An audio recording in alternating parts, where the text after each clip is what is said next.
would turn to 210 as we sing My Jesus, I Love Thee. So stand as we sing number 210. Stand together.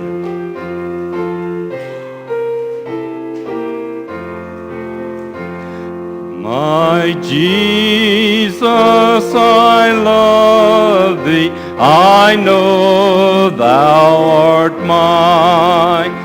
For Thee all the follies of sin I resign. My gracious Redeemer, my Savior art Thou. If ever I love Thee, my Jesus, 'tis now. I love Thee because Thou hast first loved me and purchased my pardon on Calvary's tree. I love Thee for wearing the thorns on Thy brow. If ever I love Thee, my Jesus, 'tis now. I'll love Thee in life, I will love Thee in death, and praise Thee as long as Thou lendest me breath, and say when the daylight shall cold my brow, if ever I love Thee, my Jesus, 'tis now. In mansions of glory and endless delight, I'll ever adore Thee in heaven so bright, and singing Thy praises before Thee I'll bow. If ever I love Thee, my Jesus, 'tis now. Thank you. You may be seated. Y'all sounded good. If you have your Bibles, turn with me to Esther chapter 5 as we continue in our story entitled The Great Intercession. As today is Valentine's Day, by the way, happy Valentine's Day to everyone. And I hope that you've had a good day and that you've been wished by many. You know, there's nothing like it, even though I tell people, you know, every day is Valentine's Day. It shouldn't be just one day, but every day is. You ought to tell that significant other and those that you love them and show them that you love them, not just words but deeds. As I think about that, you know, as I said in Esther, God's name's not mentioned, but God is all over this book. And in this book, you can see God's love. As you think about that, as we've been studying this, you know, God put the right people in the right place at the right time. And God still does that. He does that for each and every one of us. He puts us in the right place at the right time for the right purpose. And as the children, the Jewish people or God's people, you know, they didn't see what was coming. That there was an evil, and we know evil's in the world, and it tries to destroy good, but I got good news for you. He's a defeated foe. He is, because you look in Revelation, he wins. When he said it's finished on the cross, when he rose from the dead, he wins. But that don't mean he don't try to engage us and battle us and everything, to try to defeat us. And so it was, as we see in Esther this evening, as we think about the great intercession. As you remember, the edict was given, and Mordecai was sitting in ashes, sackcloth and ashes, and Esther tried to get him put on clothes. She didn't know the edict had been given because she hadn't talked to her husband in 30 days. And I said, that's strange, but not in that time. I mean, it could happen in those days. But then when she found out, Mordecai was telling her that God had put her there for such a time as this. And so she said, you have the people to fast and pray for 3 days. That's where the key is, folks. If we want to know God and to plug into Him, and we need to practice intercession for each other, to pray for one. That's one beautiful thing about being in a church. You got a lot of folks, and they praying. I tell you what, I feel those prayers. As pastor, I knew there was time the devil was really on me hot and heavy. But I'm glad people were praying. And, you can feel those prayers. I know when you been in a place or position or something, I mean, you had people praying, you could sense that. Sense people, praying. And so, as Esther spent the 3 days, not only the people there, but the ones that were in the palace, but the day came, as we see in intercession, verse 1 and 2, it says, now it came to pass on the 3rd day that Esther put on her royal apparel, stood in the inner court of the king's house, over against the king's house, and the king sat upon his royal throne in the royal house over against the gate of the house. Now, you remember last time, since no one had been called, that Esther realized that she could have put her life in jeopardy. Because if someone comes to present king and he didn't call, she could be put to death. So it took courage. It took courage on this young queen's heart, But it wasn't just for her that she was fighting for. It was for her people, And that's important for us to know today, that when we realize we need to take stands, it's not just for yourself, but for other people. As I said before, we need to pray for the unborn as well as the seniors and all in between. Folks who sometimes don't seem to have a voice. You need to be their voice. Yeah. And so Esther, she took it all on herself. And as she did, it says in verse 2 that, and it was so when the king saw Esther, the queen, standing in the court, she must have really put on the dog. Put on a beautiful robe and really made herself up really beautiful as he remembered her. I don't know how he ever forget, but he get busy doing stuff. But when he saw her, he couldn't have it. He had to put that scepter out there for her. And see, that's what he had to do if she was to live. And so he put that gold scepter out there. And as Queen Esther got closer, she put her hand on that. And then the king said to her,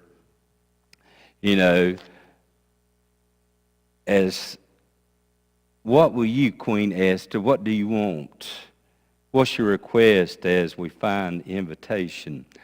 Secondly, and it'll be given to you in half the kingdom. Can you imagine that?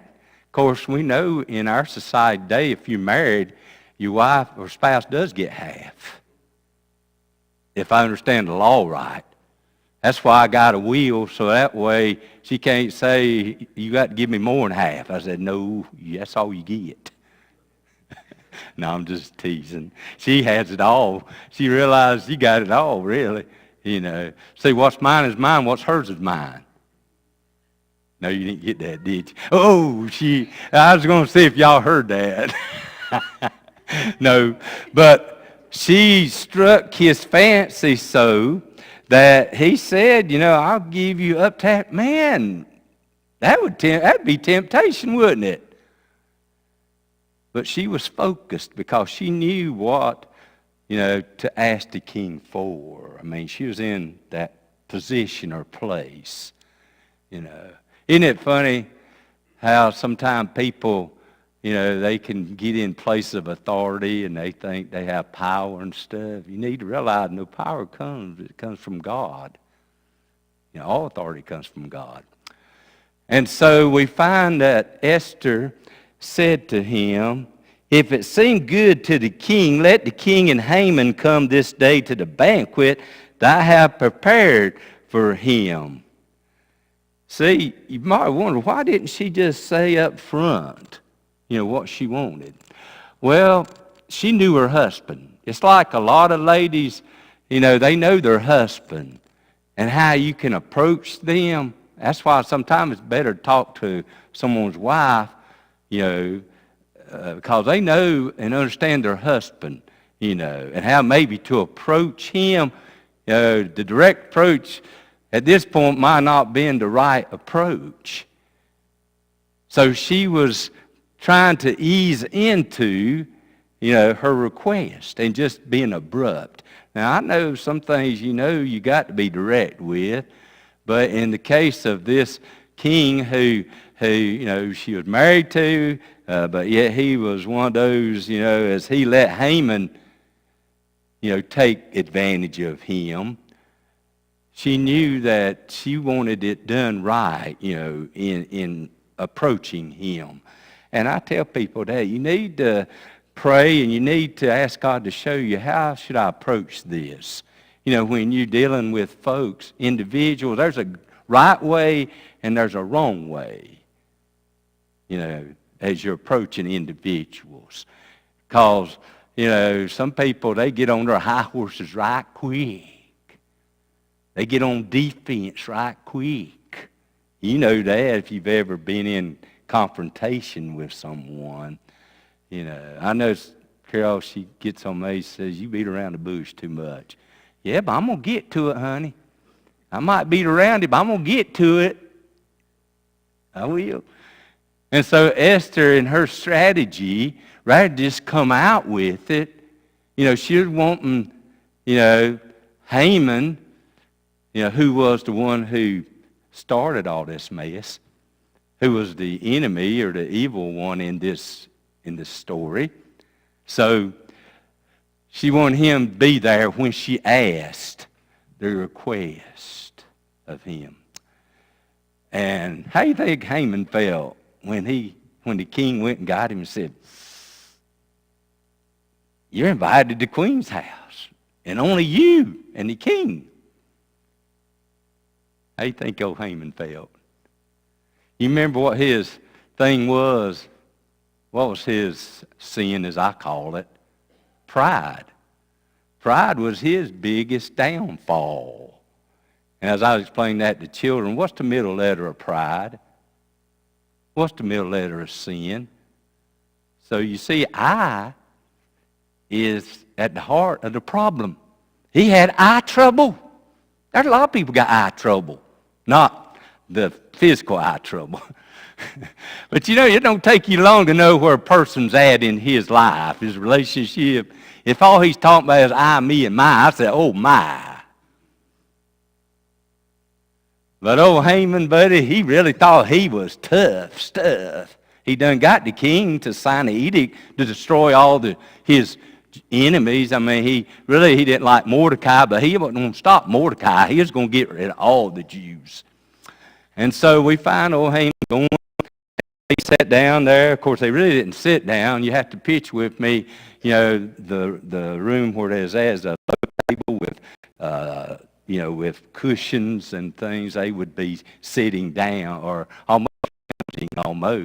Not like our dining room suits and stuff, but they would be really casual, And then Esther said to the king in verse 6, as he said, what is your petition? It shall be granted to you again. What is your request? Even the half of the kingdom shall be performed. Then Esther said, my petition, my request is, and boy, he had him hanging right there. He had him right there. He is just waiting to hear, what is your request? Have you ever had anybody to say something to you, had you right on the edge of your seat? I used to tell mission stories, and I would tell it up to a point, and then I'd say you had to come back next week to hear the rest of it. I ought to do that to y'all too, because black preachers know how to preach. See, they leave people hanging, so they'll come back next week to hear the rest of the story. But anyway, he was ready to hear it, and you know what she said? Look at what she said. She said to him, will you come again to another feast? That I'm going to give, another banquet and then I will tell you, what, my request is. And so we find that as they were going out, Haman, he was probably walking so many feet off the ground. He was really clicking it out there. He said, oh boy, I am the king's delight. I am the one and only. Oh, he felt like he was on top of the world. But then who did he see? Mordecai. Boy, his smile went to a frown in 30 seconds flat. Isn't that somehow he could let one man change his whole outlook and perspective? But that ain't strange, though. I bet there's some people can kind of rub you wrong way. When you see them, you might turn from a smile to a frown. But I tell people, you should never let nobody get your goat. And what I mean by that, you should never let people affect you in such a way that it is contrary to you and who you're to be. Of course, we know Haman was the epitome of evil. And so it was his true colors coming out. No matter what he had experienced from the king or the queen, as long as Mordecai was there at the gate and he would not bow down. See, he wanted Haman to bow down to him. But see, Haman was a child of God. And he knew that he should not bow down to man. Neither should you or I ever bow down to anyone other than God. God is God and God alone. I don't care if somebody thinks they are God, they're not. There's only one God. Yeah. And so we find as Haman was going to his house, all others, you can see all these other people just bowing down to him. Oh, Haman, oh, Haman. And Mordecai said, all right. And so he went home and he was telling his wife about, what had taken place. But he said, that does not, affect me as much as Mordecai. And so we see as we read here,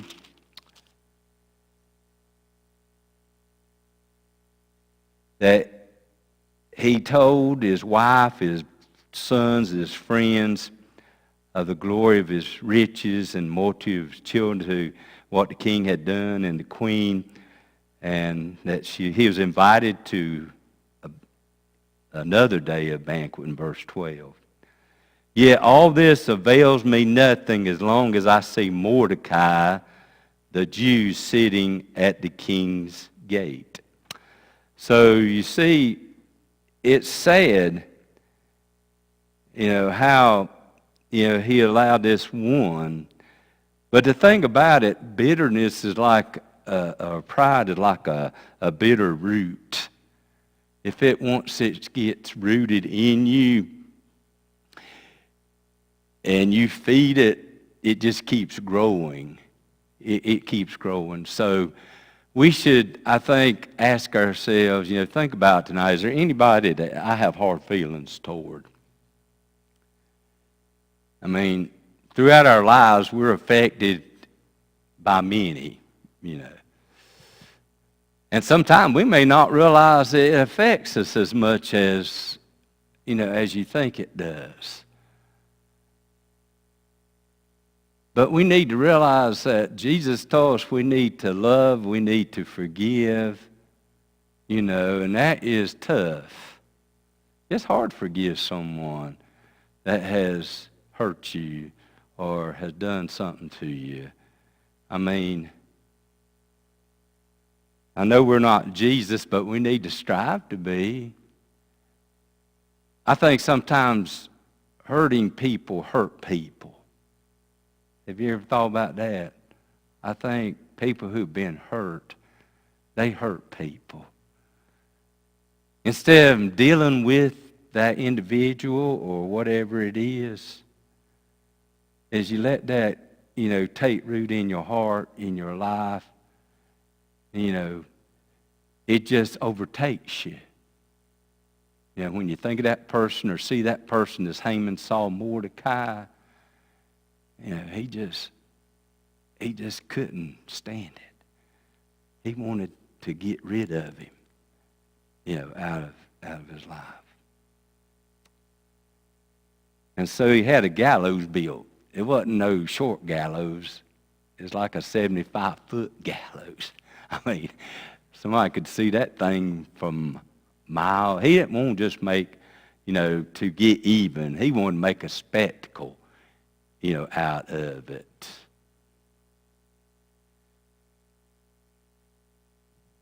And as we see in Proverbs, it says in 16:17, pride goes before destruction. See, that's why I always tell people, you need to not be proud.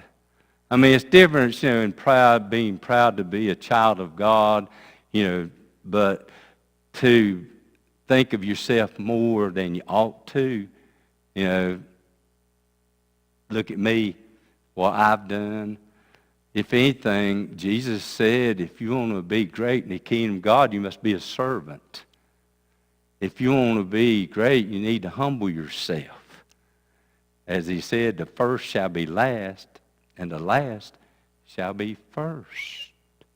So, as we see how power went to Haman's head, it went to his head.